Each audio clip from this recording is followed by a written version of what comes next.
Keluarga Lita, saat ini saya bersama Teti Kadi. Siapa yang tidak pernah mengenal nama Teti Kadi kala itu? Teti Kadi hingga saat ini kita kenal sebagai legenda yang masih hidup, legenda yang masih terus akan tidak pernah dilupakan orang karena performa dan juga prestasi di masa lalu sebagai penyanyi pop Indonesia tahun 60 dan 70-an. Apa kabar Mbak Teti? Baik Mas Parto, selamat siang juga keluarga besar Radio Lita dan para pendengar yang kami banggakan. Apa kabar? Mbak, lama tidak terdengar, sesekali saya lihat pernah memang waktu itu di televisi tampil tetap dengan gaya nostalgia, tetap dengan gaya lagu lama. Apa aktivitas terakhir ini Mbak Teti? Aktivitas saya sebenarnya lebih banyak di politik. Udah 22 tahun saya menjadi pengurus partai Golkar ya di Jawa Barat. Dan saat ini saya juga dalam posisi sebagai wakil ketua. Kemudian 12 tahun saya menjadi anggota DPRD di Provinsi Jawa Barat. Dan insya Allah periode besok ini saya naik kelas ke DPR RI.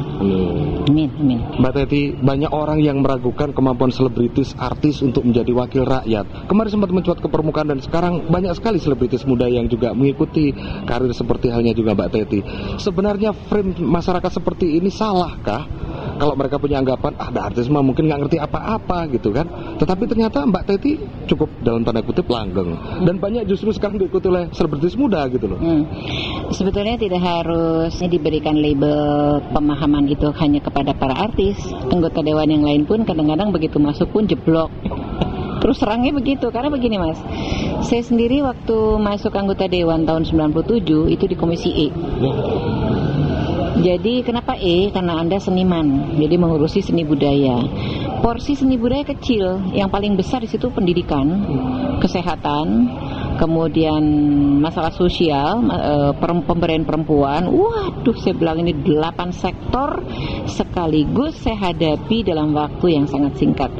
Untungnya memang saya digembleng betul 10 tahun menjadi anggota DPD partai ya, pengurus.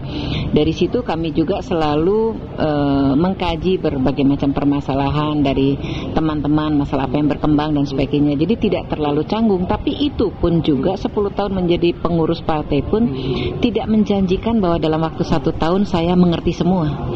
Karena yang kami hadapi adalah pihak eksekutif yang mereka sudah menggeluti bidangnya 20 tahunan minimal pada bidangnya. Nah, bagaimana kita mengejar ketertinggalan itu? Jadi tidak hanya berlaku untuk para artis. Anggota dewan pada umumnya pasti akan jeblok di tahun pertama. Bahkan tengah nggak ngerti apa-apa. Bisa jadi. Karena apa? Tidak hanya sebatas memahami masalah pendidikan kulit luarnya saja, tetapi kompleksitas permasalahan yang terjadi di masyarakat, misalnya mengapa sih sampai terjadi kemiskinan seperti itu, gitu kan? Kita harus lihat apa yang harus kita perbaiki. Jadi ada semacam sinergitas sektor yang harus kita kuasai. Nah, jadi belum lagi di dalam kegiatan komisi ada sekitar 6-11 sektor. Kalau kita nanti masuk panitia khusus, itu lebih luas lagi. Jadi yang mengajukan memang dari dinas yang terkait hanya satu bidang. Tetapi begitu kita bedah bahwa ini harus ada sinergitas dengan sektor yang lain, kita harus panggil mereka dan kita harus mengerti apa yang akan kita minta di dalam pasal-pasal itu. Itu nggak gampang ya. Jadi siapapun sebetulnya, cuman karena artis mah beken selebriti, jadi konotasinya artis mulu gitu. Tapi kemarin kita membentuk semacam pertemuan ya, kita bikin kaukus artis ya.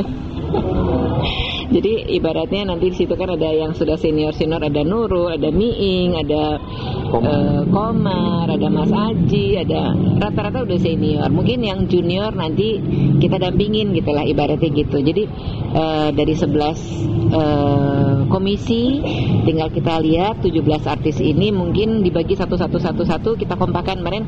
Ayo ini mau masuk mana? Aku mau komisi 2, aku mau komisi 1, udah kelihatan tuh. Jadi dibuat rata nanti semua ada. Pengennya begitu gitu. Nah, jadi misalnya Mas Tantowi, aku kepengen menyikapi tentang ketahanan budaya komisi 1 Mas, aku bilang bukan di 10, saya bilang gitu kan. Nah itu sudah kita diskusikan. Tapi itu pun tergantung penugasan partai. Jadi minimal dari situ kita bisa eksplorasi, kau minatnya di mana sih sebetulnya? Oh dia lebih banyak di 10, oh ini lebih banyak di 8 gitu. Gitu kira-kira gitu. Jadi kita pun sebagai sesama artis ya saling berkomunikasi lah. Dan belajar harus belajar. Karena nggak gampang, saya aja udah 12 tahun udah seabrek cita-cita kalau saya di pusat kebijakan ini, kebijakan itu yang akan saya tekuni lah kira-kira gitu. Mbak, kita lepas dulu dari politik sejenak saja. Saya masih ingat tahun 90-an saya pernah bincang-bincang juga dengan Mbak Teti, saya rekam juga seperti ini, hanya saya sedikit lupa. Ada salah satu lagu dari Mas Klik almarhum yang Anda suka. Bahkan saat itu saya meminta juga, Mbak tolong dong nyanyiin lagu itu. Apa lagu favorit dari Mas Klik Arianto yang paling Anda suka hingga kini? Banyak sih kalau lagunya Mas Klima, banyak pisan ya. Arianto almarhum ini memang 75% lagu saya kan beliau menciptakan. Jadi mungkin salah satunya misalnya yang sampai sekarang saya bawakan adalah Layu Sebelum Berkembang.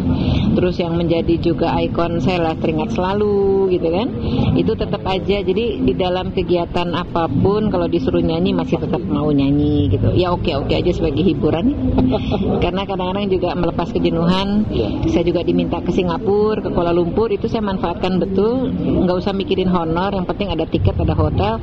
Saya bisa ketemu dengan KBRI, jadi saya sendiri kan ketua kerukunan usahawan kecil ya, UKM. Jadi saya pikir saya harus mencari relasi market untuk UKM yang kami bina. Baik, Mbak, terima kasih. Oke.